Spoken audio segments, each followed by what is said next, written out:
पुनर्जन्म के बाद मैंने अपनी सीईओ वाइफ से मिलना पूरी तरह छोड़ दिया। वो मेरे ऑफिस के बाहर मेरा इंतजार कर रही थी, पर मैं बैकडोर से चुपचाप निकल गया। उसने वहां ट्रांसफर मांगा जहां मैं काम कर रहा था, तो मैंने तुरंत एक बहुत दूर और सीक्रेट एरोस्पेस प्रोजेक्ट पर जाने का फैसला कर लिया। पिछली लाइफ में हमारी सगाई बचपन में ही हो गई थी, पर वो हमेशा वेडिंग डेट टालती रही। फिर एक रात हम दोनों ने नशे में सारी हदें पार कर दीं। जियांग वॉनिंग को लगा कि ये सब मेरा प्लान था, पर फैमिली की रेपुटेशन बचाने के लिए उसे मजबूरी में मुझसे शादी करनी पड़ी। शादी के बाद जब भी मैं इंटीमेसी की कोशिश करता, वो मुझे किसी जहरीले सांप की तरह देखती। जब मैं उसे उसकी ड्यूटीज याद दिलाता, तो वो बस एक रोबोट की तरह जो आज्ञा बोलती। मैं इतना स्ट्रेस में था कि एक रात अचानक मेरी मौत हो गई। पर जब मेरी आंख खुली, तो सामने वही बिखरा हुआ बिस्तर था। एक ठंडी आवाज कानों में पड़ी, मैंने पेरेंट्स को फोन कर दिया है। शादी 3 दिन में है। अब तो खुश होना, सियाओ यी चेन। मैंने देखा कि जियांग वॉनिंग अब 50 साल की नहीं, बल्कि 20 साल की एक बेहद ब्यूटीफुल लड़की थी।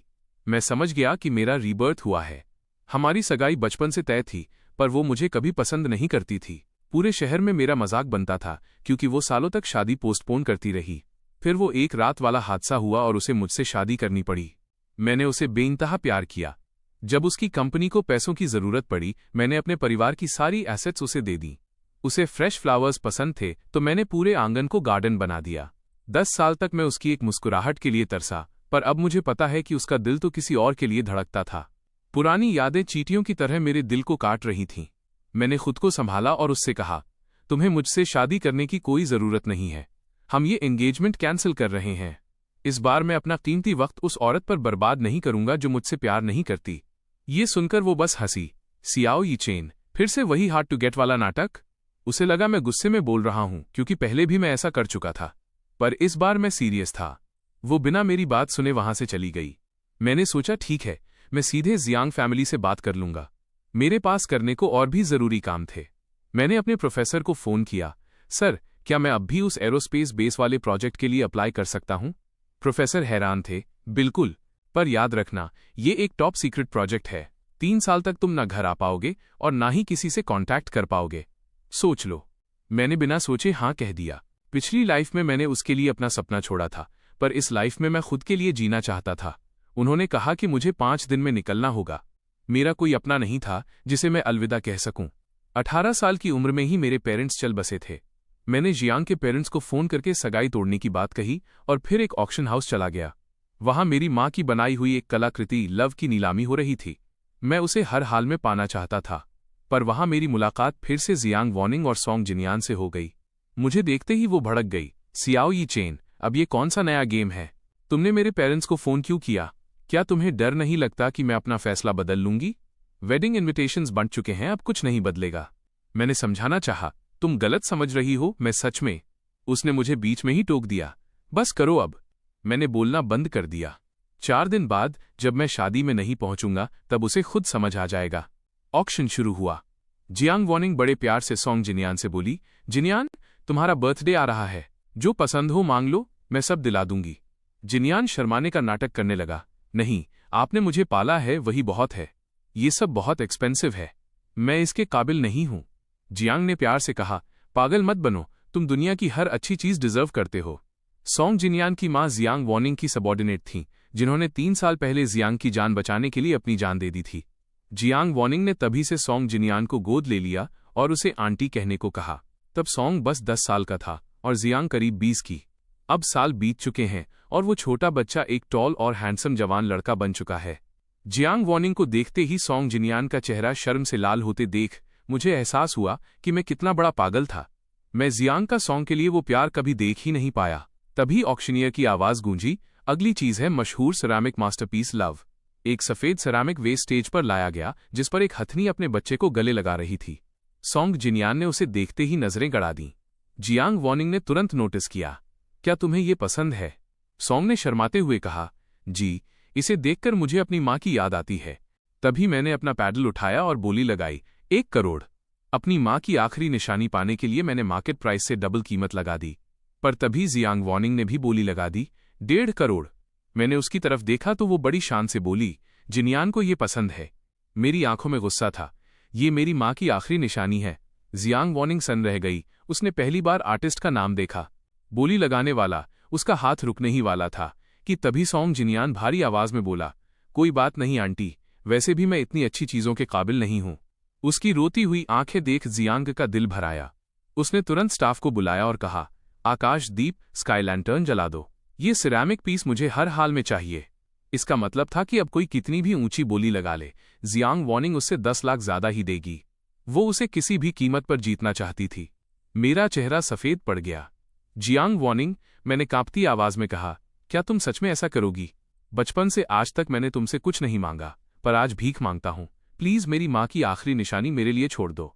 पर जियांग वॉनिंग टस से मस नहीं हुई। सॉरी, जिनियान को कोई चीज बड़ी मुश्किल से पसंद आती है।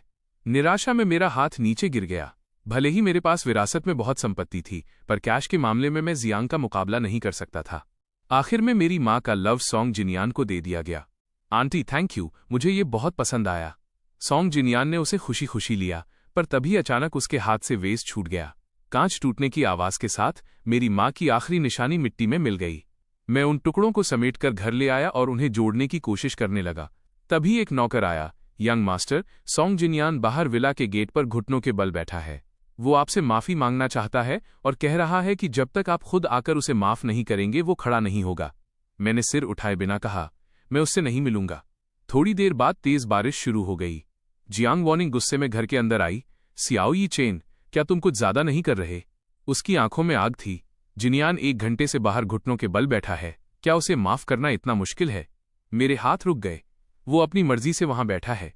उसने मेरी मां की आखिरी चीज तोड़ दी, तो मैं बाहर जाकर उसे सांत्वना क्यों दूं? जियांग वॉनिंग कुछ बोलती, उससे पहले उसका असिस्टेंट भागता हुआ आया। सीईओ जियांग, बुरा नैक हुआ। सॉन्ग जिनियान बेहोश हो गया है। जियांग का चेहरा उतर गया। उसने मुझे अभी भी टुकड़े जोड़ते देखा तो उसका गुस्सा फूट पड़ा। उसने हाथ मारकर सारे टुकड़े फिर से नीचे गिरा दिए। सियाओ यी चेन, तुम बहुत पत्थर दिल हो। इतना कहकर वो बारिश में सॉन्ग की मदद के लिए बाहर भाग गई। मैंने जमीन पर पड़े उन टुकड़ों को देखा जो अब पूरी तरह चकनाचूर हो चुके थे। क्या मैं पत्थर दिल हूं? सालों तक मैं उसके पीछे भागता रहा कि वो मुझे एक बार देख ले, पर बदले में क्या मिला? पिछली लाइफ में दर्दनाक मौत और इस लाइफ में ये बेरुखी। पत्थर दिल असल में कौन है? मैंने एक एक टुकड़ा उठाया और फैसला कर लिया। जियांग वॉनिंग, अब मैं तुमसे बिल्कुल प्यार नहीं करना चाहता। मैंने वो सब सामान पैक किया जो जियांग ने सालों में मुझे दिया था। वो सब असल में उसके पेरेंट्स के कहने पर असिस्टेंट ने खरीदा था। बस एक जियांग खानदान का पुश्तैनी जेड पेंडेंट कीमती था जिसे मैं खुद लौटाना चाहता था।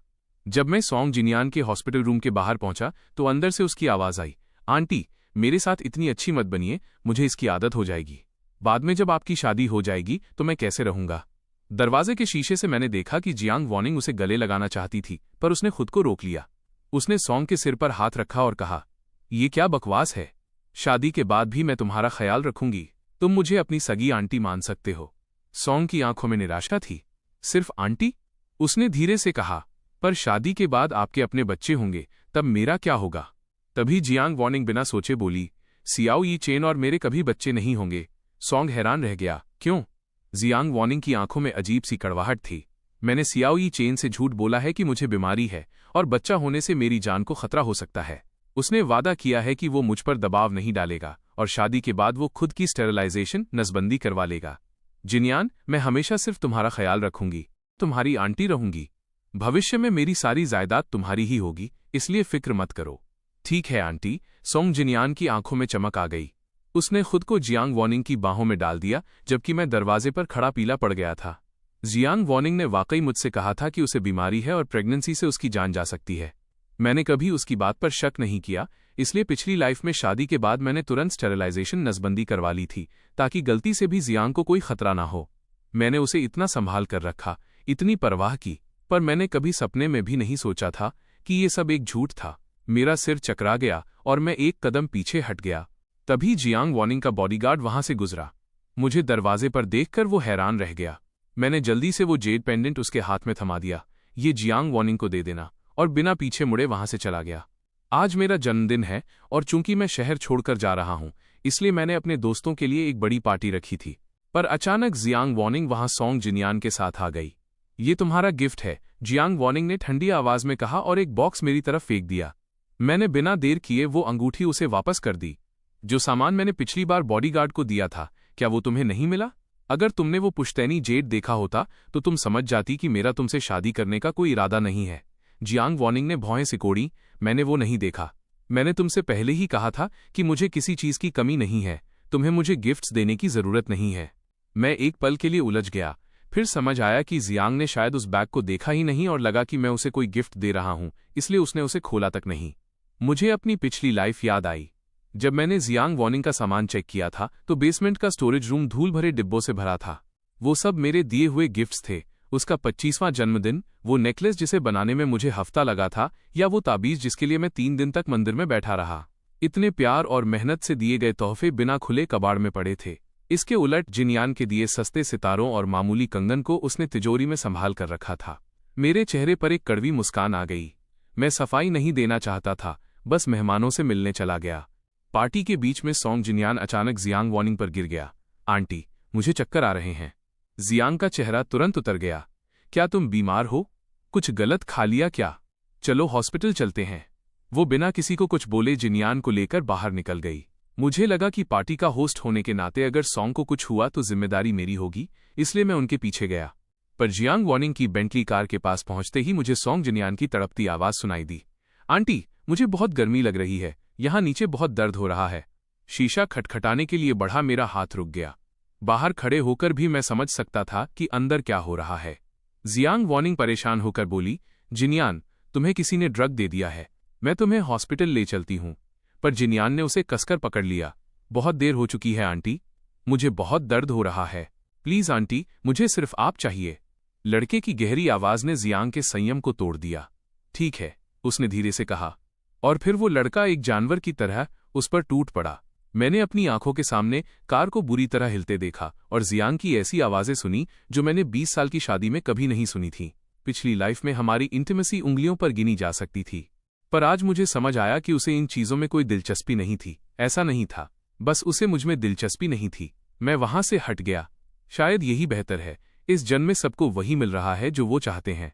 2 घंटे बाद जब पार्टी खत्म होने वाली थी, मैं ऊपर लाउंज में गया और एक ग्लास जूस पिया। तभी मेरे पेट में तेज जलन होने लगी। मुझे लगा कुछ गड़बड़ है। मैं किसी को बुलाने ही वाला था कि दरवाजे पर एक ठंडी आवाज गूंजी, कैसा लग रहा है सियाओ यी चेन? ड्रग खाकर बुरा लग रहा है ना? सामने जियांग वॉनिंग खड़ी थी। मुझे समझ आ गया कि मेरे जूस में नशा उसने मिलाया था। जियांग वॉनिंग, तुम क्या चाहती हो? वो आगे बढ़ी। मुझे तुमसे पूछना चाहिए कि तुम क्या चाहते हो। तुमने जिनयान को ड्रग क्यों दिया? सिर्फ इसलिए कि उसने तुम्हारी मां की निशानी तोड़ दी? तुम उसे सबके सामने बदनाम करना चाहते थे? वो अभी बच्चा है, तुम इतने बेरहम कैसे हो सकते हो? मैं सन्न रह गया। मैंने कब जिनयान को नशा दिया? जियांग वॉनिंग कड़वाहट से हंसी। झूठ मत बोलो। मैंने जिनयान से पूछा है, उसने आज सिर्फ एक ग्लास पानी पिया था जो तुमने उसे दिया था। अगर तुम नहीं तो फिर कौन? तभी मुझे समझ आया कि इसे कहते हैं अंधा पक्षपात। सोंग जिनयान का एक शब्द ही काफी था। जियांग ने मुझसे कुछ नहीं पूछा और मुझे गुनहगार मान लिया।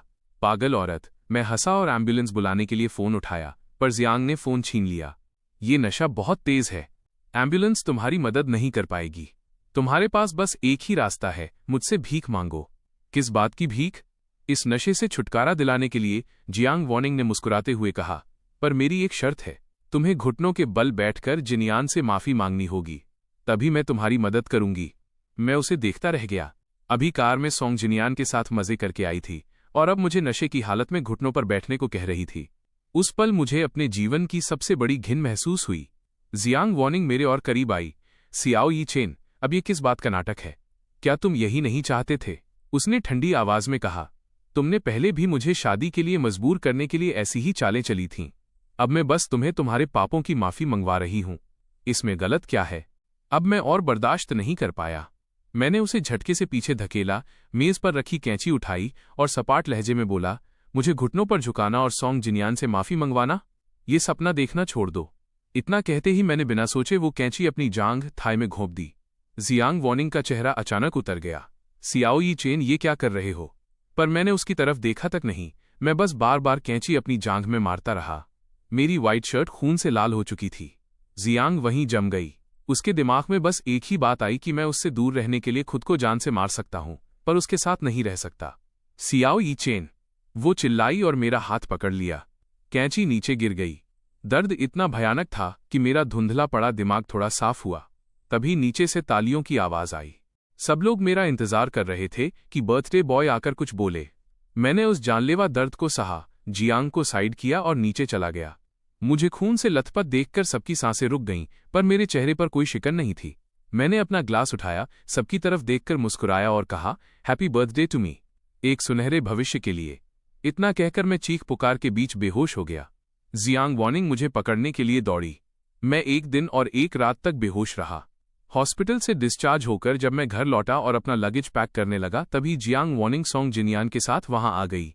मैंने उस ड्रगिंग वाले मामले की जांच की है। जियांग ने थोड़ा हिचकिचाते हुए कहा, किसी और ने गलती से उसे मिला दिया था, तुम्हारा इसमें कोई हाथ नहीं था। मैंने कोई रिएक्शन नहीं दिया। पास खड़ा सॉन्ग जिनियान फिर रोने लगा।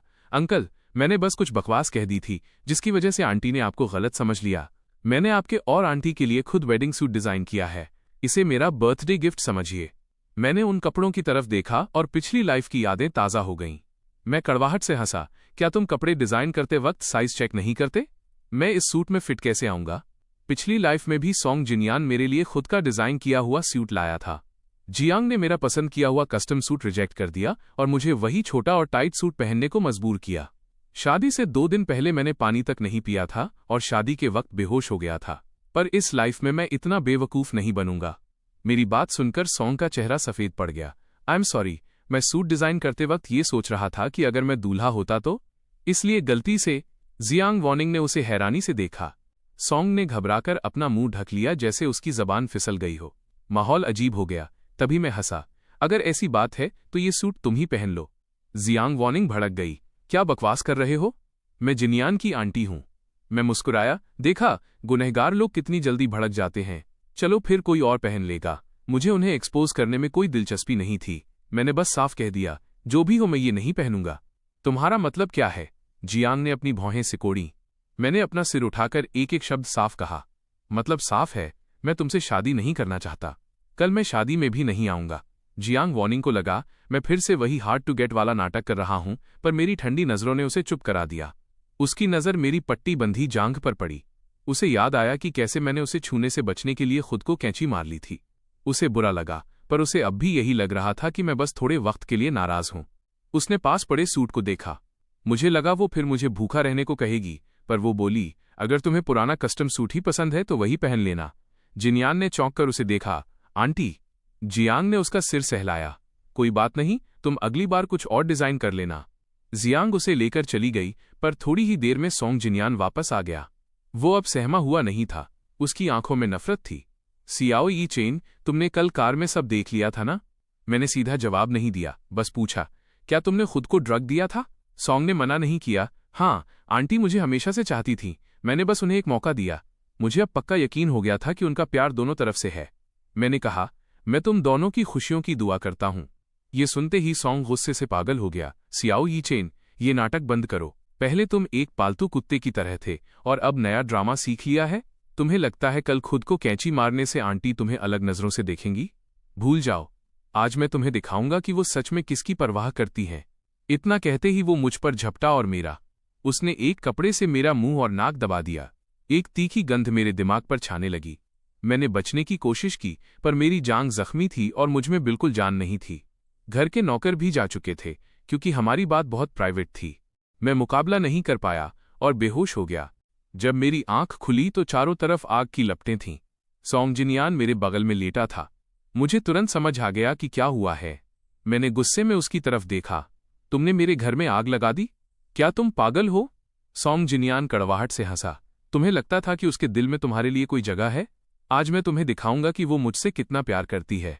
तभी पीछे से जियांग वॉनिंग की घबराई हुई आवाज आई, जिनियान, जिनियान, तुम कहाँ हो? सोंग ने तुरंत अपना कमीनापन छुपाया और डरने का नाटक करते हुए चिल्लाया, आंटी, मैं यहां हूं, प्लीज मुझे बचाइए। जियांग वॉनिंग कमरे में भागी हुई आई। मुझे वहां देखकर वो एक पल के लिए ठिठकी, पर तभी सॉन्ग जिनियान के जलने की आवाज आई और उसका सारा ध्यान भटक गया। जिनियान! वो उसे उठाने के लिए लपकी। जब वो मेरे पास से गुजरी तो बस इतना बोली, सियाओ यी चेन, मैं जिनियान को बाहर छोड़कर तुम्हारे लिए वापस आती हूं। इतना कहकर वो उसे लेकर भाग गई। मैंने अपनी कड़वी मुस्कान के साथ जांघ का दर्द सहा और पूरी ताकत लगाकर खुद रेंगते हुए बाहर निकलने लगा। मुझे जियांग की बातों पर अब रत्ती भर भी भरोसा नहीं था। मुझे खुद को खुद ही बचाना था। मैं नीचे पहुंचा तो देखा, पहली मंजिल आग में पूरी तरह घिर चुकी थी। जियांग वॉनिंग रास्ता साफ कर रही थी और सोंग जिनियान बस खड़ा होकर देख रहा था। मुझे बाहर आते देख जियांग के चेहरे के भाव बदल गए। मैंने तुमसे रुकने को कहा था ना, पर बहस का वक्त नहीं था। वो सोंग की मदद करने ही वाली थी कि अचानक सोंग चिल्लाया, संभलना, ऊपर देखो। आग से जलती हुई एक भारी लकड़ी बीम सीधे नीचे गिरी। पहली लकड़ी मेरी तरफ आई। सियाओ यी चेन। जियांग का चेहरा सफेद पड़ गया। वो मेरी तरफ दौड़ने ही वाली थी कि अगले ही पल एक और लकड़ी सोंग जिनियान की तरफ गिरी। उस आधे पल में जियांग वॉनिंग ने अपना रास्ता बदल लिया और सोंग जिनियान को अपनी बाहों में छुपा लिया। जलती हुई भारी लकड़ी उसकी पीठ पर आकर लगी। वो दर्द से कराह उठी। उसी वक्त एक और टुकड़ा मेरी पीठ पर लगा। भयानक दर्द के बीच मैंने देखा कि फायर ब्रिगेड अंदर आ चुकी थी। जियांग अब भी सोंग को अपनी गोद में समेटे उसे पूरी शिद्दत से बचा रही थी। मैं मुस्कुराया, जियांग वॉनिंग, तुमने इस जन्म में भी वही फैसला किया। जब मेरी आंख खुली तो मैं हॉस्पिटल में था। सामने जियांग वॉनिंग खड़ी थी जिसकी पट्टियां हो चुकी थीं। मुझे जागा देख वो रूखेपन से बोली, मैंने डॉक्टर से बात की है, हमें ज्यादा चोट नहीं आई है, पट्टियां हो गई हैं और इससे आज की शादी पर कोई फर्क नहीं पड़ेगा। मुझे यकीन नहीं हुआ कि इस हाल में भी जियांग को लग रहा था कि मैं उससे शादी करना चाहता हूं। मैंने बहस करना जरूरी नहीं समझा और बिस्तर से उठ गया। मुझे डिस्चार्ज होना है। आज नए ड्रग प्रोजेक्ट की लॉन्च का दिन था, मैं और देर नहीं कर सकता था। पर जियांग को लगा कि मैं शादी के लिए उतावला हो रहा हूं। उसे एक अजीब सी तसल्ली और खुशी महसूस हुई जो उसे खुद समझ नहीं आ रही थी। उसने फिर से अपना वही ठंडा चेहरा बनाया, मैं वेडिंग वेन्यू पर जा रही हूं, तुम सब खत्म करके वहां पहुंच जाना। जियांग के जाते ही मैंने ड्राइवर को फोन किया, यंग मास्टर, क्या हम वेडिंग वेन्यू चलें? मैंने बिना सोचे कहा, नहीं, एयरपोर्ट चलो। मैंने अपना लगेज लिया, एयरपोर्ट पर अपने मेंटर से मिला और तभी जियांग के मैसेजेस की बाढ़ आ गई। सियाओ यी चेन, तुम कहाँ हो? अभी तक पहुंचे क्यों नहीं? अगर अब नहीं आए तो देर हो जाएगी। क्या तुम्हें शादी करनी है? मैं तुम्हें आखिरी 10 मिनट दे रही हूं, अभी के अभी यहां पहुंचो। जियांग वॉनिंग का सब्र जवाब दे चुका था। उसने मुझे फोन किया, पर मैंने उसे देखा तक नहीं। मैंने फोन बंद किया, सिम कार्ड निकालकर कचरे में फेंका और प्लेन में चढ़ गया। अलविदा जियांग वॉनिंग, इस जन्म में मैं सिर्फ अपने लिए जीऊंगा। उधर वेडिंग वेन्यू पर सारे मेहमान आ चुके थे। शहर के 2 बड़े खानदानों की शादी थी तो माहौल काफी रौनक भरा था, पर बैकस्टेज अफरा तफरी मची थी। जियांग के पिता का चेहरा सफेद था। वॉर्निंग, क्या तुम्हारी उससे बात हुई? 15 मिनट में शादी शुरू होने वाली है। अगर दूल्हा नहीं आया तो हम पूरे शहर में मजाक बन जाएंगे। जियांग का चेहरा भी उतर चुका था। उसने मुझे फिर से फोन किया, पर इस बार उसे वही मशीन वाली आवाज सुनाई दी, जिस नंबर से आप संपर्क करना चाहते हैं वो अभी बंद है। जियांग ने फोन मेज पर दे मारा। आखिर ये सियाओ यी चेन कर क्या रहा है? क्या वो इसी शादी का इंतजार नहीं कर रहा था? क्या उसने मुझसे शादी के लिए चालें नहीं चली थीं? उसका तो बचपन का सपना था मेरा दूल्हा बनना, फिर आज वो कहाँ गायब हो गया? तभी जियांग की माँ हॉस्पिटल से फोन करके लौटी। मैंने पता किया है वो डिस्चार्ज हो चुका है पर यहाँ नहीं आया। क्या वो सच में अब शादी नहीं करना चाहता? जियांग की माँ रोने जैसी हो गई। उसने पहले भी सगाई तोड़ने की बात की थी। मुझे लगा वो गुस्से में कह रहा है, पर अब समझ आ रहा है कि तुमने उसके साथ इतना बुरा सलूक किया कि वो टूट चुका है। मैं उसकी माँ को क्या जवाब दूंगी? जियांग की माँ और मेरी माँ पक्की सहेलियां थीं। मेरी माँ के जाने के बाद जियांग की माँ मुझे अपना बेटा ही मानती थीं। जियांग वॉर्निंग चिल्लाई, वो मुझसे शादी क्यों नहीं करना चाहेगा? पर अगले ही पल उसे वो ड्रगिंग वाली रात याद आई। इतना भारी नशा होने के बावजूद मैंने उसे छूने के बजाय खुद को जख्मी करना बेहतर समझा था। ये सोचकर जियांग के दिल में एक खालीपन सा महसूस हुआ। उसे एक अनजानी घबराहट होने लगी। मैं उसे ढूंढने उसके घर जाती हूँ, पर उसके पिता चिल्लाए, सियाओ विला तो जलकर खाक हो चुका है, अब उसे कहाँ ढूंढोगी? जियांग वॉर्निंग के कदम वहीं रुक गए। सही बात है, वो लगभग भूल ही गई थी कि कल सियाओ विला में भीषण आग लगी थी और सब कुछ जलकर राख हो गया था। क्या ऐसा इसलिए था क्योंकि कल आग के दौरान उसने सबसे पहले सोंग जिनियान को बचाया था? यह सोचकर मेरा गुस्सा और बढ़ गया। जियांग वॉर्निंग को और भी चिड़चिड़ाहट महसूस हुई। वो मुझे कहीं और ढूंढने ही वाली थी कि तभी शादी का स्टाफ दौड़ता हुआ आया। दूल्हा आ गया है। जियांग वॉर्निंग पहले तो ठिठकी, फिर उसने चैन की सांस ली। उसे पता था कि मैं उसे इतना पसंद करता हूं कि शादी में न आने का सवाल ही नहीं उठता। उसे लगा मैं फिर से हार्ड टू गेट खेल रहा था। ये सोचकर उसे थोड़ा गुस्सा भी आया और उसने मुझे मेरी नासमझी के लिए डांटने की तैयारी कर ली। पर जैसे ही उसकी नजर आने वाले शख्स पर पड़ी वो पत्थर बन गई। जिनियान, तुम यहां क्या कर रहे हो? उस लड़के के कपड़े देखकर उसे और भी गहरा सदमा लगा। तुमने ये क्या पहन रखा है? स्टाफ के साथ जो दूल्हा अंदर आया था वो मैं नहीं बल्कि सोंग जिनियान था। उसने वही सूट पहन रखा था जो उसने खुद डिजाइन किया था। जियांग का सवाल सुनकर वो शर्माया, सिर झुकाया और बोला, आंटी, मुझे खबर मिली कि सियाओ यी चेन अब तक नहीं आए हैं। शादी में इतने मेहमान आए हैं, अगर दूल्हा नहीं दिखा तो पूरे शहर में जियांग खानदान की बदनामी होगी। इसीलिए मैं ये सूट पहनकर आ गया। मैंने सोचा अगर वो नहीं आते तो मुझे दूल्हा बनने दीजिए, मैं आपसे शादी करूंगा। इतना कहकर उसने झटके से सिर उठाया। उसकी आंखों में ऐसी चमक थी जैसे उसने अपनी पूरी हिम्मत जुटा ली हो। जियांग वार्निंग सन्न खड़ी थी, पर उसके बगल में खड़ी जियांग की मां ने एक शब्द भी नहीं कहा। वो आगे बढ़ी और सोंग जिनियान के चेहरे पर एक जोरदार तमाचा जड़ दिया। तुम जैसा आवारा हमारी वार्निंग से शादी करना चाहता है? सपने देखना छोड़ दो। जियांग वार्निंग को होश आया और उसने तुरंत सोंग जिनियान को अपने पीछे छुपा लिया और गुस्से में अपनी मां की ओर देखा। मम्मी, आप ये क्या कर रही हैं? उसकी मां कड़वाहट से हंसी। जियांग वार्निंग, मेरे सामने नाटक बंद करो। तुमने क्या कहा था? सोंग जिनियान तुम्हारा गोद लिया हुआ बच्चा है, पर जिसकी भी आंखें हैं वो देख सकता है कि तुम दोनों के बीच कुछ तो काला है।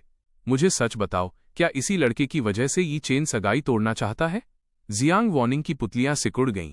इससे पहले कि वो कुछ बोलती, सोंग जिनियान फूट फूट कर रोने लगा। मिसेस जियांग, अगर आपको किसी को कसूरवार ठहराना है तो मुझे ठहराइए। मुझे आंटी से प्यार हो गया था, मैं खुद पर काबू नहीं रख पाया।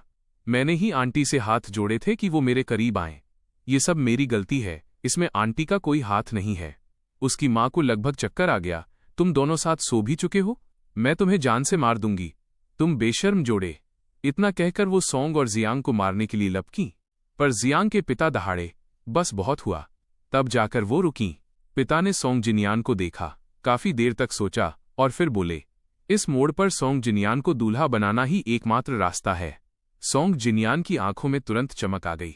जियांग की मां चीखीं, अजी, आप ये क्या बकवास कर रहे हैं? क्या तुम्हारे पास इससे बेहतर कोई रास्ता है? पिता ने गुस्से में कहा, आज की शादी में शहर की हर बड़ी हस्ती मौजूद है। अगर दूल्हा नहीं हुआ तो जियांग खानदान तमाशा बन जाएगा। दूल्हा बदलने पर लोग सिर्फ थोड़ी गॉसिप करेंगे, पर बिना दूल्हे के हमारी नाक कट जाएगी। सब समझेंगे कि वार्निंग को छोड़ दिया गया है। इस मुश्किल घड़ी में अगर सोंग दूल्हा नहीं बनेगा तो तुम दूसरा कहां से लाओगी? इतना कहकर पिता ने जियांग वार्निंग की तरफ देखा। वार्निंग, तुम्हारा क्या ख्याल है? सोंग जिनियान उम्मीद भरी नजरों से जियांग को देख रहा था, पर जियांग वार्निंग हिचकिचाई। उसने कहा, पर जिनियान मेरा नाम मात्र का गोद लिया हुआ भतीजा है, ये सही नहीं होगा पिताजी। पिता ने बेताबी से कहा, तुम दोनों का कोई खून का रिश्ता नहीं है और तुमने कोई फॉर्मल गोद लेने की कागजी कार्रवाई भी नहीं की है। तुमने बस कुछ साल उसकी देखभाल की है। भले ही लोग बुरा भला कहें, पर मजाक बनने से तो ये फिर भी बेहतर है। जियांग वार्निंग खामोश खड़ी रही। तभी शादी का वक्त हो गया। बाहर से एमसी की आवाज और मेहमानों की तालियां सुनाई देने लगीं। सोंग ने घबराहट में जियांग का हाथ खींचा। आंटी, अब आप क्या सोच रही हैं? जल्दी से हाँ कहिए। इस वक्त सोंग जिनियान की खुशी का ठिकाना नहीं था। जब वो 10 साल का था तब जियांग ने उसे गोद लिया था। शुरू में वो वाकई उसका आदर करता था, पर जवान होते होते उसे जियांग से प्यार हो गया। उसे न सिर्फ उसकी खूबसूरती से प्यार था, बल्कि जियांग खानदान की दौलत से भी। उसे एहसास था कि जियांग भी उसे पसंद करती है, बस अपनी इज्जत और मेरे साथ सगाई की वजह से उसने अपनी भावनाओं को दबा रखा था। पर आज वो सारी बेड़ियां टूटने वाली थीं। जियांग वार्निंग से सरेआम शादी करने का ये उसके लिए सबसे अच्छा मौका था। वो इसे कैसे छोड़ सकता था? ये सोचकर वो उम्मीद से भर गया। पर तभी जियांग वार्निंग ने अचानक अपना सिर उठाया। पिताजी, मैं जिनियान से शादी नहीं कर सकती। सोंग जिनियान का चेहरा पल भर में सफेद पड़ गया। पिता सन्न रह गए। क्यों? क्या तुम हमेशा से सोंग जिनियान को पसंद नहीं करती थी? जियांग वार्निंग ने सोंग की तरफ देखा तक नहीं, वो बस शांत भाव से बोली, पिताजी, जिनियान को दूल्हा बनाना आज की समस्या का हल तो हो सकता है, पर बाद का क्या? हमारे और सियाओ खानदान के कई प्रोजेक्ट साथ चल रहे हैं। कंपनी भले ही मैनेजर्स चला रहे हों, पर सारे फैसले लेने की ताकत सियाओ यी चेन के पास है। भले ही वो आज शादी में नहीं आया, पर क्या आपको वाकई लगता है कि वो मुझे जिनियान से शादी करते देख खुश होगा? अगर वो सिर्फ गुस्से में नहीं आया और उसे पता चला कि दूल्हा बदल दिया गया, तो वो क्या करेगा? अगर उसने गुस्से में सारे बिजनेस करार तोड़ दिए, तो हमारा क्या होगा? इतना ही नहीं, अचानक दूल्हा बदलने से सबको लगेगा कि जियांग खानदान अपनी जुबान का पक्का नहीं है। इससे व्यापार की दुनिया में हमारी इज्जत पर आंच आएगी। जियांग वार्निंग ने बड़ी सफाई से नफे नुकसान का हिसाब लगा दिया। पिता मान गए, तुम्हारी बात में दम है, पर आज की शादी? आज की शादी संभालना बहुत आसान है। जियांग ने बीच में कहा, क्या कल सियाओ विला में आग नहीं लगी थी? बस कह दीजिए कि आग की वजह से उसकी चोटें अचानक बढ़ गई हैं, इसलिए हमारे पास शादी टालने के अलावा कोई रास्ता नहीं है। हम इसे 1 महीने बाद फिर से रख सकते हैं। ये सुनकर जियांग की मां की आंखों में चमक आ गई। सही कहा। ये चेन कभी वार्निंग को नहीं छोड़ सकता। पिता को भी पूरा यकीन हो गया। ठीक है, जैसा तुम कहो। पिता और माँ मेहमानों को समझाने के लिए बाहर निकल गए। जियांग वार्निंग ने आखिर में अपनी नज़र सोंग जिनियान पर डाली, जो उसके बगल में खड़ा था। ये देखकर, सुर्ख आंखों को देखकर उसे एक पल के लिए तरस आ गया। वो फुसफुसाई, जिनियान। सोंग जिनियान ने झटके से अपना सिर उठाया। आंटी, क्या आप सियाओ यी चेन से सिर्फ जियांग और सियाओ खानदान के व्यापार के लिए शादी कर रही हैं? जियांग वार्निंग की पलकें झपकीं। बेशक, और किस लिए होगी? सोंग जिनियान धीरे से बोला। मुझे लगा शायद आप वाकई उससे प्यार करने लगी हैं। ऐसा कैसे हो सकता है? जियांग वार्निंग के मुंह से अचानक निकल गया। सोंग जिनियान ने एक फीकी मुस्कान दी। फिर तो अच्छा है। जियांग वार्निंग की मुट्ठी अपने आप भिंच गई। उसके लाल नाखून उसकी हथेली में गड़ गए। हाँ, यही सच है। वो मुझसे सिर्फ जियांग खानदान के कारोबार और एक वादे की वजह से शादी कर रही है। बस इतना ही है। शादी रद्द होने के बाद जियांग वार्निंग तुरंत मुझे ढूंढने निकली। उसने सियाओ खानदान के कई अपार्टमेंट छान मारे पर कोई नहीं मिला। आखिर में वो उस यूनिवर्सिटी पहुंची जहां मैं काम करता था। मैं दूसरे अमीर रईसजादों जैसा नहीं हूं। मैंने न तो बिजनेस मैनेजमेंट पढ़ा था, न ही मुझे महंगी गाड़ियों या घड़ियों का शौक था। मेरा पूरा ध्यान एरोस्पेस रिसर्च, अंतरिक्ष अनुसंधान पर था। कॉलेज के बाद मैं सीधे रिसर्च में लग गया और खानदानी कारोबार मैनेजरों के भरोसे छोड़ दिया। जियांग वार्निंग को मेरी ये नौकरी कभी पसंद नहीं आई। उसे लगता था कि इसकी तनख्वाह बहुत कम है और इससे खानदानी बिजनेस में कोई मदद नहीं मिलती। उसने तो शादी के बाद मुझे ये नौकरी छुड़वाने का पूरा प्लान बना लिया था। यूनिवर्सिटी पहुंचकर उसने मेरे प्रोफेसर से बेरुखी से पूछा कि क्या उन्होंने मुझे देखा है। प्रोफेसर हैरान रह गए। ये चेन तो जा चुका है, क्या तुम्हें नहीं पता? जियांग वार्निंग सन रह गई। कहाँ गया? वो एक एरोस्पेस रिसर्च प्रोजेक्ट में शामिल होने गया है। आज सुबह ही रवाना हुआ। जियांग वहीं जमी रह गई। तो शादी से बचने के लिए मैं काम के बहाने भाग गया। उसे थोड़ा गुस्सा आया। उसे लगा सियाओ ये चेन का मिजाज अब कुछ ज्यादा ही बढ़ने लगा है। उसने तुरंत पूछा कि वो वापस कब आएगा। प्रोफेसर जियांग वार्निंग को जानते थे कि वो मेरी मंगेतर है, इसलिए उन्होंने उलझन में पूछा, ये चेन ने तुम्हें नहीं बताया? उसने एक top secret level 1 science project join किया है। इसकी कोई तय समय सीमा नहीं है। एक अंदाज के मुताबिक वो 10 साल से पहले वापस नहीं आएगा। 10 साल से ज्यादा। जियांग वार्निंग का चेहरा पीला पड़ गया। उसी वक्त नॉर्थवेस्ट एरोस्पेस बेस पर मेरा हेलीकॉप्टर लैंड हुआ। मैं नीचे उतरा तो एक सीनियर सहकर्मी ने मेरा स्वागत किया। नमस्ते, मेरा नाम ली वानयांग है। अब से मैं आपकी गाइड रहूंगी। वह मुझे हॉस्टल ले गई। कैफेटेरिया और काम के बारे में बताने के बाद वो बोली, मैंने सुना है आप सियाओ खानदान के वारिस हैं। एक रईस लड़के के लिए ये थोड़ा अजीब नहीं है? यहाँ की जिंदगी बहुत सादी है, क्या आप ढल पाएंगे? मैं मुस्कुराया। नहीं, सादी जिंदगी ही अच्छी है। आखिर ये रिसर्च की जगह है। ये सुनकर वो मुस्कुराई और हाथ बढ़ाते हुए बोली, नए ड्रग प्रोजेक्ट, नई दवा परियोजना में आपका स्वागत है। मैंने भी हाथ बढ़ाया। पिछली जिंदगी में जो सपना अधूरा रह गया था, वो इस जन्म में आखिरकार पूरा हो सकता है। दूसरी तरफ जियांग वार्निंग को होश ही नहीं रहा कि वो घर कब पहुंची। वो खोई खोई और बेजान सी लग रही थी। जैसे ही उसने दरवाजा खोला, जियांग की माँ दौड़ती हुई आईं, तो क्या ये चेन मिला? जियांग वार्निंग को जैसे होश आया, वो एरोस्पेस साइंस बेस चला गया है। Science base? उसकी माँ हैरान रह गईं। ये ट्रिप कितने दिन की है? जियांग की मुट्ठी भिंच गई। कम से कम 10 साल। हो सकता है वो कभी वापस ना आए। एक एक शब्द उसकी पूरी ताकत सोख रहा था। कभी वापस नहीं आएगा। माँ का चेहरा भी सफेद पड़ गया। अचानक कुछ याद आते ही वो बुदबुदाईं। तो इसीलिए? जियांग वार्निंग ने चौंक कर पूछा। इसीलिए क्या? मैंने सुना था कि उसने कंपनी के लिए एक नया मैनेजर ढूंढ लिया है और लंबा कॉन्ट्रैक्ट साइन किया है। उसने अपनी जायदाद का हिस्सा भी किसी के सुपुर्द कर दिया। मुझे लगा ये शादी की तैयारियों के लिए है, पर मुझे नहीं पता था कि वो जाने की ठान चुका है। जियांग वार्निंग को जैसे झटका लगा, वो गुस्से में चिल्लाई, आपने ये पहले क्यों नहीं बताया? उसकी माँ को भी गुस्सा आ गया। ये तो मुझे तुमसे पूछना चाहिए। ये चेन इतना अच्छा लड़का है, वो अचानक क्यों चला गया? वो तो तुम्हें इतना पसंद करता था। अचानक सगाई तोड़कर इतनी दूर जाने का फैसला। आखिर तुमने उसके साथ ऐसा क्या किया? जियांग वार्निंग पहले तो पलटकर जवाब देने वाली थी, पर उसके शब्द गले में ही अटक गए। पिछले कुछ दिनों की घटनाएं उसके दिमाग में बाढ़ की तरह उमड़ पड़ीं। उस रात के बाद जब हम करीब आए, उसने मुझे सैकड़ों तरह से जलील किया था। फिर उसने जिनियान के लिए मेरी माँ की आखिरी निशानी छीन ली और जिनियान ने उसे तोड़ दिया। फिर बिना मेरी बात सुने उसने मुझे नशा दे दिया। और अभी कुछ दिन पहले आग के दौरान वो मुझे वहीं छोड़कर चली गई थी। अपनी माँ के सवाल पर उसे एहसास हुआ कि पिछले कुछ सालों की अनदेखी तो छोड़ो, इन चंद दिनों में ही उसने मुझे कितनी बार चोट पहुंचाई थी। वो झटके से मुड़ी और बाहर की तरफ चल दी। कहाँ जा रही हो जियांग? उसकी माँ ने पूछा। जियांग वार्निंग ने पीले पड़ते चेहरे के साथ कहा, मैं उसे वापस लाने जा रही हूँ। वो फिर से यूनिवर्सिटी पहुंची और मेरे प्रोफेसर से सीधे शब्दों में कहा, प्रोफेसर चेन, मुझे यी चेन के रिसर्च इंस्टीट्यूट का कॉन्टैक्ट नंबर चाहिए। मैं उसे वापस लाना चाहती हूँ। ये सुनकर प्रोफेसर चेन का मुंह खुला का खुला रह गया। बेटा, कहीं तुम गलत फहमी में तो नहीं हो? उनका प्रोजेक्ट देश का सबसे बड़ा और अहम प्रोजेक्ट है, ये कोई खेल नहीं है। हर रिसर्चर को बड़ी सावधानी से चुना जाता है। एक बार शामिल होने के बाद कोई अपनी मर्जी से ऐसे ही नहीं छोड़ सकता। जियांग वॉनिंग, जो आमतौर पर बहुत शांत रहती थी, अब बुरी तरह झल्लाई हुई थी। उसकी आवाज में घबराहट थी। प्रोफेसर चेन, आप मेरी बात नहीं समझ रहे। वो वाकई वहां नहीं जाना चाहता। 2 दिन पहले हमारा झगड़ा हुआ था। उसने बस गुस्से में आकर ये कदम उठाया है।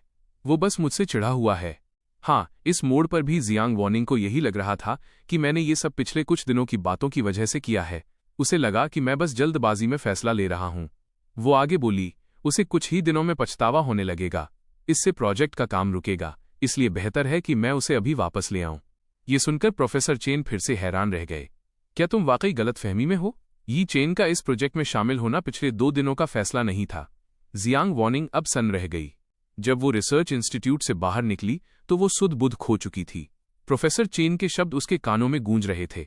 यी चेन ने हमें पिछले हफ्ते ही फोन किया था और कहा था कि वो इस प्रोजेक्ट से जुड़ना चाहते थे। उनकी आवाज में एक अलग ही दृढ़ता थी। हमने कई बार उनसे कन्फर्म किया, इसलिए ये बिल्कुल भी जल्दबाजी में लिया गया फैसला नहीं था। जियांग वॉनिंग के कदम वहीं रुक गए। पिछला हफ्ता ये वही वक्त था जब उसने शादी का प्रस्ताव रखा था। ये सच है, मैंने तब सगाई तोड़ने की बात कही थी, पर उसे लगा था कि मैं सिर्फ गुस्से में कह रहा हूं। उसे अंदाजा नहीं था कि मैं वाकई गंभीर था। एक तरफ सगाई तोड़ना और दूसरी तरफ रिसर्च इंस्टीट्यूट से संपर्क कर जाने की तैयारी करना। पर क्यों? तब तो नीलामी वाली बात भी नहीं हुई थी, न ही नशा देने वाली घटना और न ही आग लगी थी। मैं जाने के लिए इतना उतावला क्यों था? जियांग वॉनिंग को कुछ समझ नहीं आ रहा था। वो लड़खड़ाते कदमों से घर पहुंची तो देखा कि उसके पिता लिविंग रूम में बहुत खुश बैठे हैं। वॉनिंग, तुम आ गई। मेरे पास तुम्हारे लिए एक खुशखबरी है। शादी को लेकर एक रास्ता मिल गया है। जियांग वॉनिंग पहले तो चौंकी, फिर उम्मीद के साथ बोली, क्या ये चेन मिल गया? पिता ने सिर हिलाया। बेशक नहीं, मैंने हर जगह पता किया। वो एक नेशनल सिक्योरिटी प्रोजेक्ट में शामिल हुआ है जहां बाहरी दुनिया से कोई संपर्क नहीं हो सकता। उसे कोई नहीं ढूंढ सकता। जियांग वॉनिंग के हाथ निराशा में ढीले पड़ गए। पिता ने उत्साह से अपनी बात जारी रखी। ये चेन नहीं मिला तो क्या हुआ? मैंने उसके कजिन, चचेरे भाई को ढूंढ लिया है। वो भी सियाओ खानदान का सदस्य है। उसे यी चेन की जगह तुमसे शादी करने दो। इस तरह सियाओ खानदान के साथ हमारा गठबंधन भी बना रहेगा। मैंने उससे बात की है और वो मान गया है। हम शहर में मजाक बनने से भी बच जाएंगे। ये नहीं हो सकता। जियांग वॉनिंग के चेहरे के भाव बदल गए। मेरी सगाई सियाओ यी चेन से हुई थी। हम उसे ऐसे कैसे बदल सकते हैं? और क्या आपको डर नहीं है कि अगर यी चेन को पता चला तो वो गुस्से में सारे बिजनेस करार तोड़ देगा? कैसी बहकी बहकी बातें कर रही हो? पिता ने उसे टोकते हुए कहा। यी चेन इतने लंबे प्रोजेक्ट पर गया है, इसका मतलब साफ है कि वो सगाई तोड़ना चाहता है। उसने वाकई तुम्हें छोड़ दिया है। जब वो यहां है ही नहीं तो उसे क्या फर्क पड़ेगा कि हमने किसके साथ गठबंधन किया है? इतना ही नहीं, वो 10-20 साल तक वापस नहीं आएगा। सियाओ कंपनी मैनेजरों के हाथ में है। वो अचानक आकर दखल नहीं दे पाएगा। कुल मिलाकर शादी के वक्त तुमने जो चिंताएं जताई थीं वो अब खत्म हो चुकी हैं। बस हमें ये देखना है कि लोग जियांग खानदान को दोषी न माने, इसलिए सियाओ खानदान के ही दूसरे लड़के से शादी करना सबसे अच्छा रास्ता है। वॉनिंग, अब तुम्हें किस बात की फिक्र है? जियांग वॉनिंग की मुट्ठी भिंच गई। उसे पता था कि उसके पिता सही कह रहे हैं। उसकी सारी व्यापारिक चिंताएं दूर हो चुकी थीं। उसे मेरे कजिन से शादी करनी चाहिए थी। आखिर वो मुझसे प्यार तो करती नहीं थी, तो मुझसे शादी करना या मेरे कजिन से उसके लिए एक ही बराबर होना चाहिए था। पर क्यों? उसे इतनी बेचैनी क्यों हो रही थी? ऐसा लग रहा था जैसे उसके दिल का एक टुकड़ा नोच लिया गया हो। उसे इतना दर्द क्यों हो रहा था? मैं यी चेन के कजिन से शादी नहीं कर सकती। वो बस मशीनी अंदाज में यही दोहराती रही। पिता का गुस्सा 7वें आसमान पर पहुंच गया, पर पास खड़ी उसकी मां ने उन्हें रोक लिया। उन्होंने जियांग वॉनिंग की तरफ देखा और पूछा, वॉनिंग, सच तो ये है कि अब इस बात से फर्क नहीं पड़ता कि तुम किससे शादी करती हो, यी चेन के कजिन से या सोंग जिनियान से। हमें सब मंजूर है, बस मुझे एक सवाल का जवाब दो। उन्होंने अपनी बेटी की आंखों में झांका। तुम यी चेन से ही शादी करने की जिद क्यों कर रही हो? क्या ये सिर्फ बिजनेस और वादे की वजह से है, या तुम उससे प्यार करती हो? बेशक, इसलिए क्योंकि। जियांग वॉनिंग बोलते बोलते रुक गई। क्योंकि अगर ये सिर्फ बिजनेस के लिए होता तो वो अब तक हार मान चुकी होती। मां उसकी खामोशी समझ गई और ठंडी आह भरी। वॉनिंग, यी चेन के जाने के बाद भी क्या तुम्हें अपनी असली भावनाओं का एहसास नहीं हुआ? क्या तुम वाकई उससे प्यार नहीं करती या सिर्फ ये मानने से डर रही हो? जियांग वॉनिंग को समझ नहीं आया कि वो घर से बाहर कैसे निकली। उसकी माँ के शब्द उसके दिमाग में गूंज रहे थे। उसने अपनी मुट्ठी कसी, नहीं, वो मुझसे प्यार कैसे कर सकती है? वो तो जिनियान को चाहती है। ये सोचकर वो तुरंत जिनियान को ढूंढने निकली। उसे लगा शायद हाल की घटनाओं ने उसे उलझा दिया है। जिनियान से मिलते ही उसे समझ आ जाएगा कि वो किससे प्यार करती है। उसने पता लगवाया तो पता चला कि सोंग जिनियान एक कराओके बार में दोस्तों के साथ है। वो वहां पहुंची, पर दरवाजा खोलने से पहले ही उसे जिनियान के दोस्त की आवाज सुनाई दी। भाई जिनियान, तुमने कसम खाई थी कि तुम जियांग खानदान की लाडली से शादी करोगे, तो क्या आखिरकार काम हो गया? जियांग वॉनिंग का हाथ दरवाजे पर ही थम गया। उसने कांच के पार देखा, जहां सोंग जिनियान अपने दोस्तों के बीच घिरा बैठा था। उसके चेहरे पर वो मासूमियत और बेचारगी नहीं थी, बल्कि एक घमंड था। बेशक, काम हो गया। क्या तुमने सुना नहीं? उसका पुराना मंगेतर सियाओ यी चेन रिसर्च इंस्टीट्यूट भाग गया है और 10-20 साल तक नहीं लौटेगा। सारे दोस्त तालियां बजाने लगे। भाई जिनियान, तुम उस्ताद निकले। सियाओ और जियांग खानदान के मजबूत गठबंधन के बीच भी तुमने अपनी जगह बना ली। हमें भी सिखाओ कि तुमने सियाओ यी चेन को खुद मैदान छोड़ने पर कैसे मजबूर किया। सोंग जिनियान और भी घमंड से मुस्कुराया। मैंने बहुत कुछ किया। मिसाल के तौर पर शुरू में वो शादी के लिए इसलिए मानी क्योंकि मैंने उसे नशा दिया था। उस नशे की हालत में वो सियाओ यी चेन के करीब आ गई। बाहर खड़ी जियांग वॉनिंग की आंखों की पुतलियां सड़ गईं। उस रात वो और मैं करीब आए थे। मैंने हमेशा यही कहा कि हम दोनों नशे में थे, पर जियांग को पता था कि सिर्फ शराब से ऐसा नहीं होता। उसे लगा था कि मैंने उसे शादी के लिए मजबूर करने के लिए नशा दिया था, पर उसे सिर्फ आधा सच पता था। उसे नशा दिया गया था, पर मैंने नहीं, बल्कि सोंग जिनियान ने दिया था। पर जिनियान ने ऐसा क्यों किया? न सिर्फ जियांग वॉनिंग बल्कि उसके दोस्त भी नहीं समझ पाए। भाई, समझ नहीं आया। तुम तो उसे सियाओ यी चेन से शादी करने के लिए मजबूर कर रहे थे। तुमने ऐसा क्यों किया? सोंग जिनियान कमीनी हंसी हंसा। तुम लोग नहीं समझोगे। जियांग और सियाओ खानदान का बिजनेस गठबंधन बहुत मजबूत है। ये शादी तो होकर ही रहती। अगर वो अभी नहीं करती तो बाद में उसे करनी ही पड़ती। चूंकि ऐसी बात है तो क्यों ना मैं इस मौके का फायदा उठाकर उसे यही यकीन दिला दूं कि सियाओ यी चेन ने ही उसके खिलाफ चाल चली थी, ताकि वो उससे पूरी तरह नफरत करने लगे। दरवाजे पर खड़ी जियांग वॉनिंग को अपने कानों पर यकीन नहीं हुआ। क्या ये वही मासूम और प्यारा जिनियान है? कराओ के रूम के अंदर सोंग जिनियान के दोस्त चिल्ला रहे थे, भाई तुम तो छा गए। सोंग जिनियान और भी घमंड से हंसा। ये तो बस शुरुआत थी। फिर नीलामी में मैंने जानबूझकर सियाओ यी चेन की मां की आखिरी निशानी मांगी, ताकि जियांग वॉनिंग उसे खरीदने के लिए करोड़ों खर्च कर दे। फिर मैंने उसे जानबूझकर तोड़ दिया। उसके बाद उसके बर्थडे पर मैंने खुद को नशा दिया, ताकि जियांग और मैं करीब आ सकें। एक बार ये रिश्ता बन गया तो मुझे पता था कि वो मुझे कभी नहीं छोड़ पाएगी। पर इतना काफी नहीं था। मैं चाहता था कि उसे लगे कि नशा उसने मुझे दिया है, ताकि वो सियाओ यी चेन से और भी नफरत करे। पर मुझे उम्मीद नहीं थी कि उसकी चालें और भी बेहतर होंगी। उसने खुद को चोट पहुंचा ली, ताकि जियांग उस पर यकीन कर ले।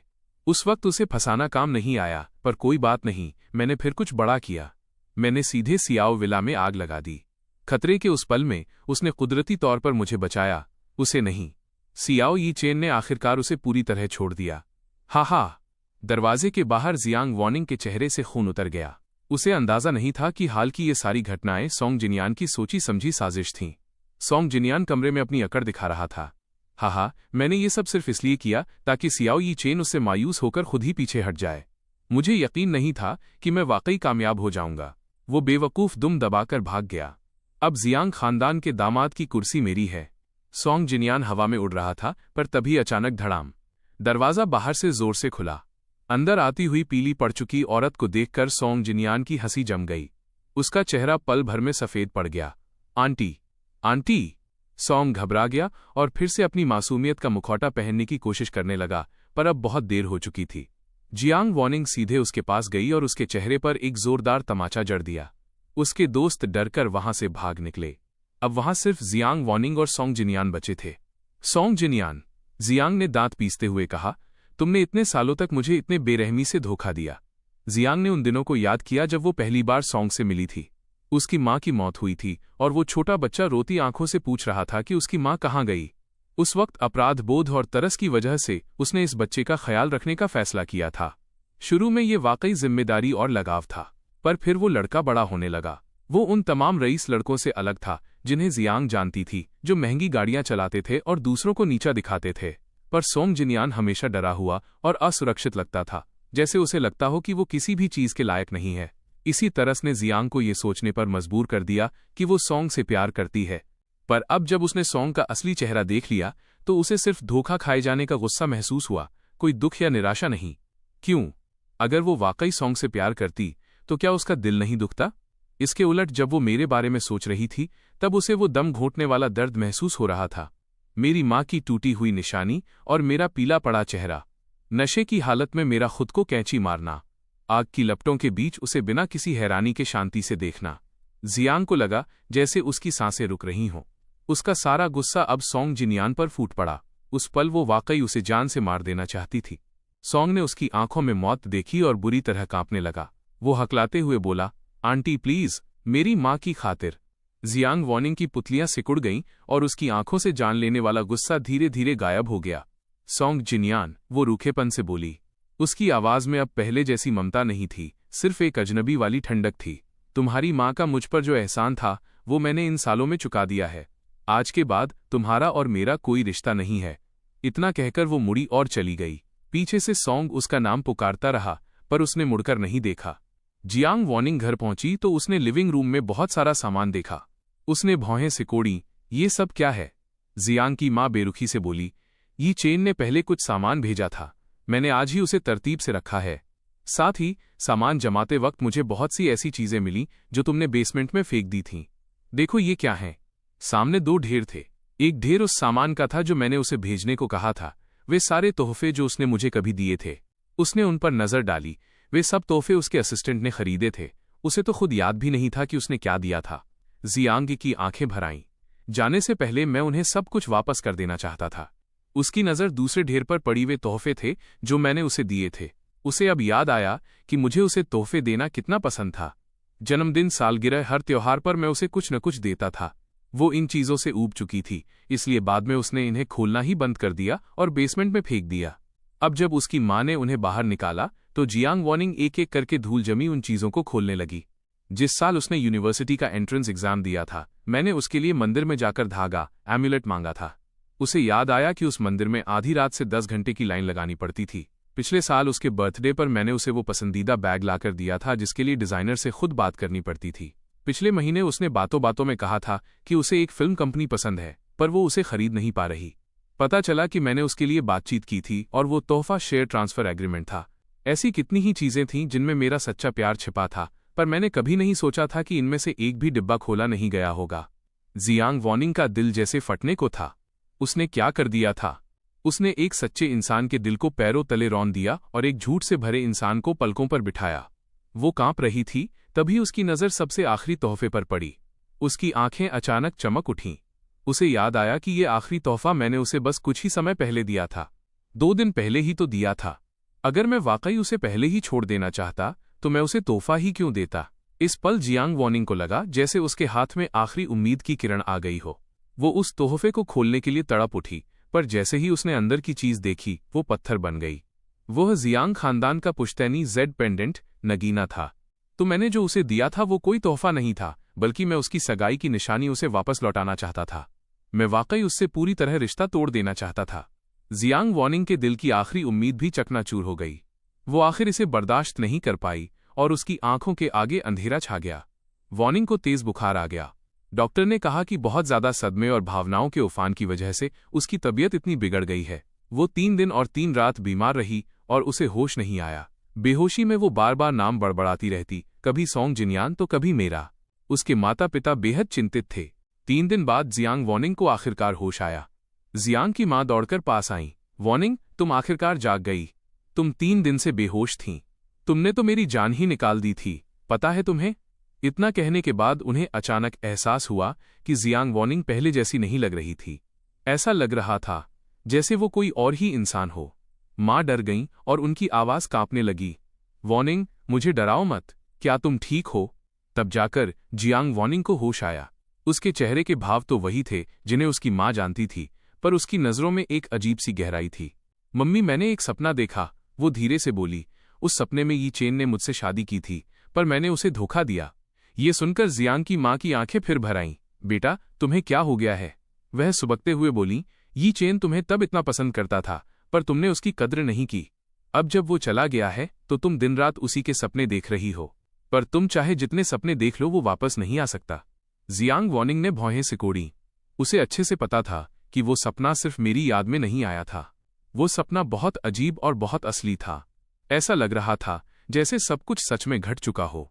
सपने में भी मेरी और उसकी बचपन से सगाई हुई थी, पर सपने वाले मैंने कोई एरोस्पेस प्रोजेक्ट ज्वाइन नहीं किया था, बल्कि कायदे से उससे शादी की थी। और सपने वाली उसने कभी सॉन्ग जिनियान का असली चेहरा नहीं देखा था, और न ही उसे मेरे लिए अपनी भावनाओं का एहसास हुआ था।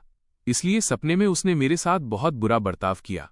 20 साल से ज्यादा की शादी में उसने कभी खुद से मेरे लिए एक तोहफा तक नहीं खरीदा, कभी किसी डेट पर नहीं गई। यहां तक कि शारीरिक संबंध भी एक बोझ की तरह थे, जो मेरे 35वें जन्मदिन पर मेरे कहने पर महीने में सिर्फ एक बार होते थे। इतना ही नहीं, सपने वाली वो जियांग वॉनिंग कभी सॉन्ग जिनियान को नहीं भूली। भले ही उसने सॉन्ग के साथ कोई हद पार नहीं की थी, पर उसने अपना सारा प्यार और परवाह उसी पर लुटा दी थी। हमारे बीच की शादी सिर्फ एक दिखावा थी जो 20 साल तक खिंचती रही, जब तक कि वो 55 साल की नहीं हो गई। उस साल उसकी दवा बनाने वाली कंपनी में एक बड़ा हादसा हुआ। असल में ये हादसा सॉन्ग जिनियान की वजह से हुआ था। उस वक्त सॉन्ग जिनियान ने किसी और से शादी कर ली थी। उसकी पत्नी एक अमीर खानदान की लड़की थी। सपने वाली जियांग वॉनिंग उस लड़की से बहुत जलती थी। फिर भी उसने सॉन्ग के खानदान को कई बिजनेस मौके दिए ताकि सॉन्ग ऐशो आराम से रह सके। पर सॉन्ग के ससुराल वाले भरोसे के लायक नहीं थे। दवा बनाने के एक छोटे से काम में उन्होंने बड़ी गलती कर दी, जिससे जहरीली दवा बन गई और कई लोग मारे गए। जियांग इन सब मामलों को सुलझाने में पागलपन की हद तक व्यस्त थी, और तभी आधी रात को सॉन्ग जिनियान का फोन आया। उसने कहा कि उसकी तबीयत ठीक नहीं है और उसकी पत्नी बिजनेस ट्रिप पर गई है, इसलिए कोई उसके पास नहीं है। उसने जियांग से तुरंत आने को कहा। सपने वाली जियांग वॉनिंग सॉन्ग के पीछे वाकई पागल थी। वो आधी रात को बर्फीले तूफान में अपनी कार लेकर सॉन्ग की तरफ भागी, पर सड़कों पर जमी बर्फ और थकान की वजह से उसका एक्सीडेंट हो गया। सपने वाली जियांग वॉनिंग 55 साल की उम्र में मर गई। पर चमत्कार देखिए, मरने के बाद भी उसकी चेतना पूरी तरह खत्म नहीं हुई। वो उस दुनिया में होने वाली हर चीज को साफ देख सकती थी। उसने अपनी आंखों से देखा कि उसकी मौत के बाद मैंने आखिरकार वो एल्बम खोला जो उसने तिजोरी में रखा था। वो एल्बम सॉन्ग जिनियान की तस्वीरों से भरा था। उसकी स्कूल की विदाई से लेकर कॉलेज लाइफ तक, उसका हर जन्मदिन, हर वो जगह जहां वे साथ गए थे, उसने सब कुछ संजो कर रखा था। सपने वाले मैंने वो एल्बम देखकर समझ लिया कि जियांग के दिल में क्या था। इतना ही नहीं, सपने वाली जियांग ने मरने से पहले एक वसीयत की थी, जिसमें उसने अपनी सारी जायदाद सॉन्ग जिनियान के नाम कर दी थी। जियांग वॉनिंग को इससे हैरानी नहीं हुई, क्योंकि असल में भी उसने यही सोचा था कि शादी के बाद वो अपनी वसीयत सॉन्ग के नाम कर देगी। उसे हमेशा लगता था कि जब वो सॉन्ग को नाम और खुशियां नहीं दे सकती, तो कम से कम पैसा तो दे ही सकती है। इसीलिए उसने मुझे नसबंदी स्टेरिलाइजेशन के लिए धोखा दिया था, ताकि मेरे साथ उसका कोई बच्चा ना हो। और सपने में उसने बिल्कुल यही किया था। 20 साल की शादी में हमारा कोई बच्चा नहीं था। सारी जायदाद सॉन्ग जिनियान को मिल गई। मेरे हाथ कुछ नहीं लगा, सिवाय उन कर्जों के जो जियांग ने छोड़ दिए थे, और पति होने के नाते वे सब अपने आप मेरे नाम हो गए। असल में मेरी दौलत इतनी थी कि मैं वे कर्ज चुका सकता था, पर बदकिस्मती से पीड़ितों के परिवारों को ये नहीं पता था। उन्हें लगा कि जियांग ने मुझे कुछ नहीं दिया है, इसलिए मैं कर्ज नहीं चुका पाऊंगा। गुस्से में आकर उन्होंने मुझे चाकू मारकर मार डाला। उस भयानक दर्द और डर ने जियांग वॉनिंग को नींद से जगा दिया। जागने पर वो एक पल के लिए समझ नहीं पा रही थी कि वो इस दुनिया की जियांग वॉनिंग है या सपने वाली दुनिया की। उसके जज्बात बहुत उलझे हुए थे। होश आते ही वो पहले तो खुश हुई कि इस दुनिया का मैं अभी जिंदा हूं, उसकी वजह से किसी ने मुझे मारा नहीं है। पर अगले ही पल उसे याद आया कि भले ही मैं जिंदा हूं, पर मैं ऐसी जगह चला गया हूं जहां वो मुझे कभी ढूंढ नहीं पाएगी। उसे दम घोटने वाला दर्द महसूस हुआ। आखिर सपने में जो कुछ भी हुआ, कम से कम 20 साल तक तो मैं उसके पास था, पर अब उसने मुझे पूरी तरह खो दिया था। ये सोचकर उसका दिल बैठने लगा। हर सांस लेने में उसकी पूरी ताकत लग रही थी। उसे इस हालत में देखकर माँ डर गई और उसे हिलाते हुए बोली, वॉर्निंग, आखिर तुम्हें हुआ क्या है? क्या कहीं दर्द हो रहा है? डॉक्टर को बुलाऊं? तब जाकर जियांग वॉर्निंग ने अपनी रोती हुई आंखों से अपनी माँ की तरफ देखा और भारी आवाज में कहा, मम्मी, लगता है मुझे वाकई सियाओ यी चेन से प्यार है। ये वाक्य कहते ही उसे लगा जैसे उसके दिल पर रखा पत्थर जमीन पर गिर गया हो। आखिरकार वो अपनी भावनाओं को स्वीकार करने और उनका सामना करने के लिए तैयार थी। ये सुनकर जियांग की माँ दंग रह गईं, पर फिर वो रोने लगी। हाँ, मैं ये बहुत पहले से जानती थी। सब कहते हैं कि माँ से बेहतर बच्चे को कोई नहीं समझता। मैंने तो तब से देख लिया था, जब तुम छोटी थी, कि तुम्हारे दिल में ये चेन है, पर मुझे समझ नहीं आता था कि तुम इसे मानती क्यों नहीं। पर मैं जानती थी कि तुम उसे पसंद करती हो, इसीलिए मैंने इस शादी के लिए जोर दिया। वरना तुम्हें क्या लगता है एक माँ होने के नाते मैं अपनी बेटी को उसकी मर्जी के खिलाफ सिर्फ अपनी सहेली के वादे के लिए मजबूर करती? पर तुम पागल बच्ची, तुम्हारे दिल में वो था तो तुमने पहले क्यों नहीं माना? तुमने पहले उसके साथ अच्छा बर्ताव क्यों नहीं किया? तुमने क्यों उसका दिल इतना दुखाया कि वो राख जैसा दिल लेकर चला गया और अब तुम्हें एहसास हो रहा है? जियांग वॉनिंग वहीं जमी रह गई। हाँ, वो खुद को बहुत समझदार समझती थी। उसे लगता था कि बिजनेस की दुनिया में वो पलक झपकते ही दुश्मनों की चालें समझ लेती है। पर वो अपने खुद के दिल को क्यों नहीं समझ पाई? शायद सिर्फ थोड़े से विद्रोह, रिबेलियन की वजह से। वो और मैं बचपन से एक दूसरे को जानते थे। बचपन में वो मेरा बहुत ख्याल रखती थी। घर घर खेलते वक्त वो हमेशा मेरे साथ मम्मी पापा बनना चाहती थी। पर चीजें कब बदली? वो उसके हाई स्कूल का साल था। मेरी माँ का इंतकाल हो गया था। उसकी माँ ने अचानक कहा कि वो दोनों खानदानों के बीच सगाई करना चाहती हैं ताकि मैं उनके परिवार का हिस्सा बन जाऊं। और उसी वक्त जियांग वॉनिंग का अपनी यूनिवर्सिटी की पसंद को लेकर अपने मम्मी पापा से जबरदस्त झगड़ा हुआ था। उसके मम्मी पापा चाहते थे कि वो खानदानी बिजनेस संभालने के लिए फाइनेंशियल मैनेजमेंट पढ़े, पर उसका सपना फैशन डिजाइन का था। आखिरकार उसने हार मान ली और वही विषय चुना जो उसे पसंद नहीं था, पर उसके दिल में वो विद्रोह दबा रहा। और जब उसके मम्मी पापा ने उसकी सगाई तय की तो वो गुस्सा फूट पड़ा। उसे लगा कि उसके मम्मी पापा न सिर्फ उसकी पढ़ाई बल्कि उसकी शादी और भविष्य में भी दखल दे रहे हैं। उसी गुस्से में उसने मेरे साथ बुरा बर्ताव करना शुरू कर दिया। उसे लगा कि मेरे साथ बुरा व्यवहार करना उसके मम्मी पापा के खिलाफ एक तरह का विरोध है। और फिर जब वो यूनिवर्सिटी से ग्रेजुएट होने वाली थी तब वो सोंग जिनियान से मिली। सोंग जिनियान और मैं बिल्कुल अलग थे। मैं होशियार था, सोंग सीधा सादा था। मैं दरियादिल था, सोंग डरपोक था। मैं एक रईस और स्वाभिमानी लड़का था, सोंग एक अनाथ था जिसके पास कुछ नहीं था। इसी बड़े फर्क की वजह से जियांग वॉनिंग ने सोंग जिनियान पर ज्यादा ध्यान देना शुरू कर दिया। जैसे कि जितना बेहतर वो सोंग जिनियान के साथ पेश आती उतना ही वो ये साबित कर पाती कि मैं उसकी पसंद नहीं हूं। उसने मुझसे शादी सिर्फ इसलिए की थी क्योंकि उसके माता पिता ने उसे मजबूर किया था। उसे खुद एहसास नहीं था कि वो अनजाने में अपनी इस टेढ़ी सोच की कैदी बन चुकी थी और गलत फैसले ले रही थी। पर अब उसे समझ आ गया था कि सोंग जिनियान वैसा सीधा सादा नहीं था जैसा वो सोचती थी। पर अगर वो वैसा ही लड़का होता जैसा उसने सोचा था तब भी वो उससे वाकई प्यार नहीं करती थी। उसके मन में सोंग के लिए सिर्फ 30% तरस और 70% बगावत थी। असल में जिसे वो हमेशा से अपने दिल में चाहती थी वो मैं था। आखिर अब उसने खानदानी बिजनेस का लगभग सारा हिस्सा अपने हाथ में ले लिया था और वो कंपनी की असली मालिक बन चुकी थी। अगर वो वाकई मुझसे शादी नहीं करना चाहती होती तो वो अपने मम्मी पापा की बात पूरी तरह ठुकरा सकती थी। पर वो हमेशा इस शादी में उलझे रहने के लिए वादे को निभाने का बहाना बनाती रही। वो दरअसल मुझसे प्यार करती थी। पर अब जब उसने सब कुछ साफ साफ सोच लिया था तब तक बहुत देर हो चुकी थी। पास बैठी जियांग की माँ रोते हुए बोलती रही, अब बहुत देर हो चुकी है। ये चेन का प्रोजेक्ट कई सालों का है, शायद उसे लौटने में 20 साल लग जाएं। तुम दोनों ने आखिरकार एक दूसरे को खो दिया है। जो बीत गया सो बीत गया। इस दुनिया में किसका दिल एक बार नहीं टूटा? बस अब इसे भूल जाओ। जाओ और किसी ऐसे को ढूंढो जिसे तुम वाकई पसंद करती हो। जियांग वॉनिंग पूरी तरह कांप उठी। उसने अपनी नजरों में एक जिद के साथ ऊपर देखा। नहीं, मैं इसे ऐसे नहीं जाने दूंगी। जियांग की मां हक्का बक्का रह गईं। जियांग वॉनिंग ने अपनी मुट्ठियां भींची और मजबूती से बोला, जब तक ये चेन इस दुनिया में है मैं उसे जरूर ढूंढ निकालूंगी। चाहे वो दुनिया के किसी भी कोने में हो, मैं उसके पीछे जाऊंगी। हाँ, बस एक पल में जियांग वॉनिंग ने सब कुछ सोच लिया था। सपने में उन दोनों के मरने और 20 साल तक एक ही बिस्तर पर अजनबियों की तरह रहने से तो बेहतर यही था कि असल जिंदगी में कम से कम उम्मीद तो थी। तो क्या हुआ अगर मैं चला गया था?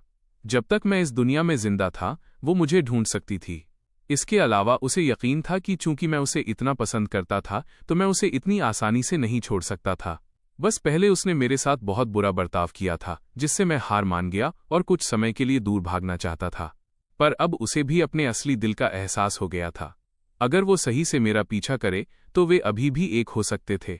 जियांग की मां का मुंह फिर से खुला का खुला रह गया। कैसी पागलों वाली बातें कर रही हो? ये चेन एक टॉप सीक्रेट नेशनल प्रोजेक्ट पर गया है। तुम उसे कैसे ढूंढ पाओगी? जियांग वॉनिंग के चेहरे पर कोई शिकन नहीं थी। कोई न कोई रास्ता जरूर होगा। अगर मैं उसे नहीं ढूंढ पाई तो मैं उसका इंतजार करूंगी। 10 साल 20 साल मैं इंतजार कर सकती हूं। तुमने क्या कहा? मां दंग रह गईं, पर अपनी बेटी के चेहरे पर वो पक्का इरादा देखकर उन्हें समझ आ गया कि वो अब उसे किसी भी कीमत पर नहीं समझा सकती। आखिर उनके सामने अब वो पुरानी लड़की नहीं थी जिसके लिए वे फैसले लेते थे। वो अब पूरी तरह बड़ी हो चुकी थी। अब न तो वो और न ही जियांग के पिता उसके किसी भी काम में दखल दे सकते थे। जियांग वॉनिंग ने तुरंत कदम उठाए। अस्पताल से निकलने के बाद उसने कई लोगों से संपर्क किया और अपनी जान पहचान का इस्तेमाल करके ये पता लगाने की कोशिश की कि मैं किस प्रोजेक्ट और किस बेस पर हूं। पर बदकिस्मती से ये प्रोजेक्ट वाकई बहुत गुप्त था। अपनी पूरी ताकत लगाने के बाद भी उसे कोई खबर नहीं मिली। इसलिए उसने एक दूसरा रास्ता अपनाया और अलग अलग एरोस्पेस प्रोजेक्ट्स में भारी मात्रा में पैसा इन्वेस्ट करना शुरू कर दिया। इस तरह के प्रोजेक्ट असल में सरकार के कंट्रोल में होते हैं, पर कुछ प्राइवेट कंपनियां भी इनमें शामिल होती हैं।